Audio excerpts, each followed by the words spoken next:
আসসালামু আলাইকুম। শিরিনা কুকিং হাউজে সবাইকে স্বাগতম। আশা করি সবাই ভালো আছেন। আজ আমি আপনাদের সাথে শেয়ার করছি ঈদ স্পেশাল রেসিপি, দুধ সেমাই রেসিপি।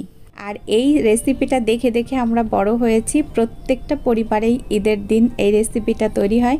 তবে নতুন রাঁধুনিদের ক্ষেত্রে এটা আসলে একটা মুশকিল হয়ে যায়। নতুন রাঁধুনিরা আসলে পারফেক্ট মাপটা বুঝে না।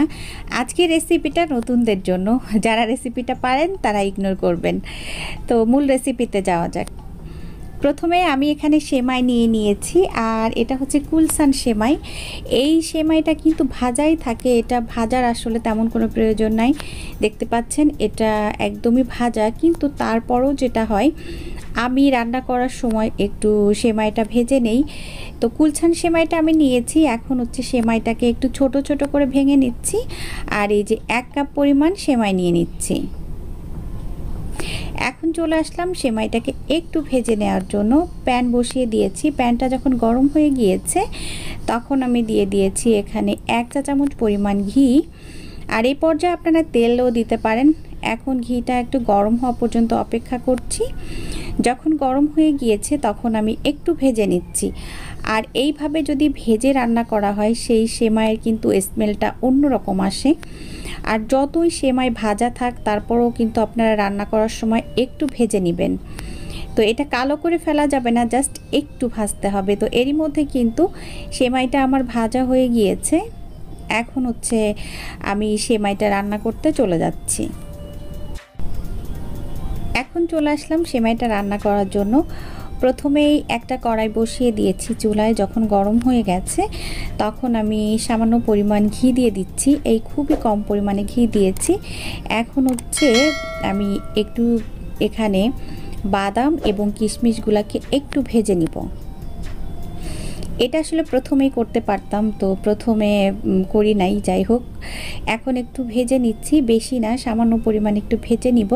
আর এটা অপশনাল, এটা না ভাজলেও সমস্যা নেই। ভাজা হয়ে গিয়েছে, এখন তুলে নিচ্ছি। এখন চলে আসলাম সেমাইটা রান্না করার জন্য। আমি এখানে কড়াইতে 1.5 কেজি গরুর দুধ দিয়ে দিয়েছি। আর সেমাই রান্না করতে গেলে কিন্তু দুধটা একটু বেশি ঘন হতে হয়। তো 1.5 কেজি দুধ কমে যাবে। যখন দুধটা একটু গরম হয়েছে তখন এর সাথে অ্যাড করে দিলাম 1/2 কাপ পরিমাণ গুঁড়া দুধ। আর গুঁড়া দুধ দিলে দুধটা কিন্তু একটু ঘন হয়, আর আমার মনে হয় টেস্টও বেড়ে যায়। তো এখন হচ্ছে দুধটাকে আমি কিছু সময় জাল করে নিব। জাল করে কিন্তু এখানে আমি 1.5 পোয়ার মতো কমিয়ে নিব। এর মধ্যে অনেকটা দুধ কমে গিয়েছে, তখন দিয়ে দিলাম কয়েকটি এলাচ আর সামান্য পরিমাণ লবণ দিয়েছি। সেটা আসলে দেখানো হয় নাই, আমি ক্যামেরাতে চাপ দিয়েছিলাম, বাট ওইটুক সময় ভিডিও হয় নাই। যাই হোক, এখন একটু নাড়াচাড়া করলাম, আর দেখতে পাচ্ছেন দুধটা অনেকটা কমে গিয়েছে। দুধটা কিন্তু বেশ ঘন হয়ে গিয়েছে, আর সেমাইয়ের জন্য এমন ঘন দুধই আমাদের দরকার। এই পর্যায়ে আমি এখন সেমাইটা অ্যাড করে দিচ্ছি। আর একটা কথা বলি, 1 কাপ সেমাইয়ের জন্য 1 কেজির একটু বেশি পরিমাণে দুধ লাগবে এবং 1 কাপ পরিমাণ চিনি লাগবে। এটাই হচ্ছে পারফেক্ট মাপ। 1 কেজি দুধ দিলে কিন্তু সেমাইটা ভালো হবে না, বেশি আটো আটো হয়ে যাবে, মানে হচ্ছে একেবারে গায়ে গায়ে লেগে থাকবে। তো সেমাইটাকে আমি দিয়ে দিয়েছি। এখন কিছু সময় নাড়াচাড়া করব, আর চুলার আঁচটা আমি কমিয়ে দিচ্ছি যাতে করে সেমাইটা সুন্দরভাবে সিদ্ধ হতে পারে। এই পর্যায়ে কিন্তু নাড়াচাড়া করতে হবে, না হলে কিন্তু নিচে লেগে যেতে পারে, যেহেতু দুধটা বেশ অনেকটাই ঘন। কিছুক্ষণ পর যখন সেমাইটা সিদ্ধ হয়ে গিয়েছে তখন হচ্ছে আমি এখন চিনি অ্যাড করছি। আর আমি টোটাল 1 কাপ চিনি দিয়েছি। এটা হচ্ছে 1/2 কাপের 2 কাপ আর কি। তো 1 কাপ চিনি দিয়েছি। এখন একটু নাড়াচাড়া করে মিশিয়ে দিচ্ছি। আর আপনারা কিন্তু দেখে বুঝতে পারছেন যে দুধটা কতটা ঘন। আর সেমাইয়ের স্বাদটা আসলে তেমন কিছুতেই আসে না, দুধ দিয়েই আসে।